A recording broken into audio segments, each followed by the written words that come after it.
Hi students, how are you today? I hope you are doing well. So today we will learn about the basics of orthographic projection. In technical drawing, it's very important to know different ways of representation for representing objects, dry-dimensional objects, and trying to find a way to represent them in 2 dimensions. That's what we are going to do today using this orthographic diédrical projection, this system that I'm going to introduce you. But for the very beginning, I would like you also to introduce you to this new dossier we are going to be working on this week. This is the support dossier for either explanations and exercises we will need for you during the whole year. So it's important also to have a look to these topics we are going to have, not just this week, but the whole year in technical drawing. These are the contents that we will review and we will expand on in class throughout this week. Take care. First, it's very important for you to have a notebook. Very important to update your notebook and to write down all the information you need to. It's also very important to have the drawing block. This is a very big one. I will also introduce you in class. This is A3. That is the nomenclature, and I will talk about this in the next classes, but at the very beginning, please take care. You have to note everything. It's very important for you to have a notebook, just to have a review when you are at home.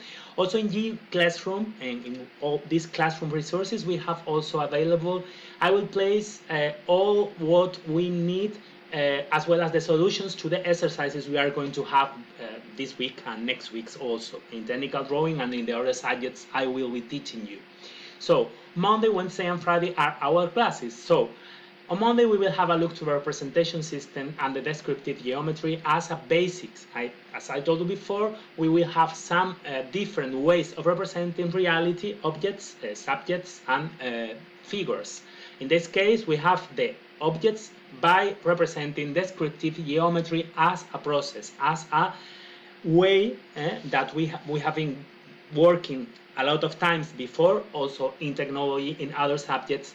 But the most important is for me to describe these processes with a basic, easy, and also a way of representing that you will never forget. I will try you to fix concepts on your mind and also to make some examples with the real life we will be able also to fix in class.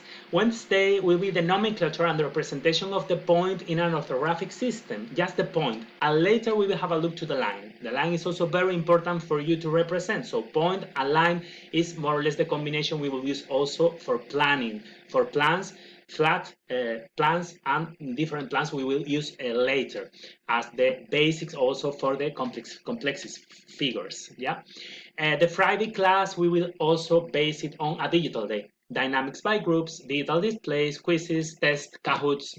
So the introduction before we take a look to the explanations is page 12 to 24 at the book. The same 2 exercises 1 to 8 we are going to present on Monday. On Wednesday I will be also having a look to the exercises and solving these exercises 1 to 8 we will expose at the class, and we will find a way to represent a point as I told you with an easy method.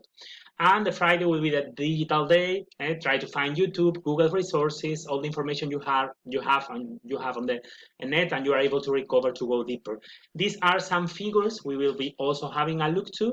And the most important, let's go to the subject. Let's go to the topic. Below you have the explanation. I will add to the template each day of class, so you are going to be able to review it, practice at home, understand it better, and we will also do a mental map at the very beginning. The introduction. Orthographic projection is a way of representing a 3-dimensional object in 2 dimensions. As I told you before, this method is widely used in engineering and architecture to create accurate and detailed drawings of objects from different viewpoints. You have been also in other subjects, as I told you, other courses before, having a look to the most complex way. So for the very beginning, I'm going to start for the easy way of representing. We will have a look to this video I have here in YouTube. Maybe we can also have it here before.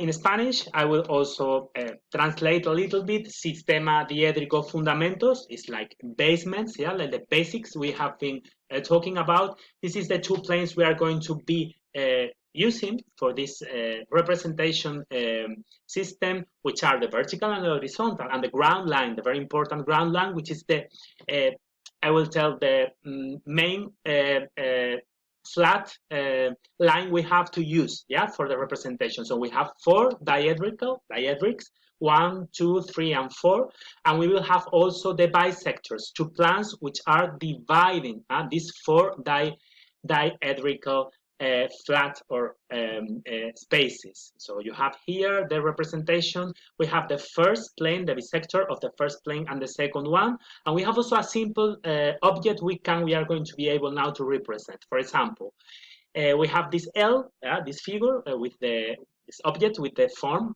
like an L, and we will put this top plan on the ground floor, this top view on the ground floor. The top view is the one of the most important one, and also we have the front view that we will represent on the vertical plan, I mean on the vertical floor.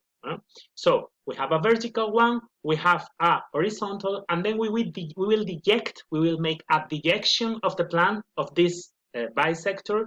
So we will be able, let's have a look to this, we will be able to have 2 views. It will be the same as if we had the view from the very, very top above. So here you have both horizontal and vertical, the ground line, and it's like if you are going to be viewing this, watching this from the very top. So you have here the vertical and the horizontal projections, 2 projections for an object, and they will be the same for a point. For example, if you have A plus A are the 2 horizontal and vertical references we have in this first bisector or in this first diédric. So, altura o cota, height, and distancia o alojamiento, in this case, distance. These are the both, the both codes we have for representing this only point, this A point. So please have a look to this video at home, yeah? We will be stopping now because we are finishing. We don't have much time now, but it's a very, very good new for me to be here again with you. It's a very good opportunity for you to learn about these things because I have been using all this representing system my whole life. And let's have a look to the next topic we have. And it's a pleasure to be with you again. Yeah. So next classes we will be introducing you more to this topic. And thank you very much for your attention. See you.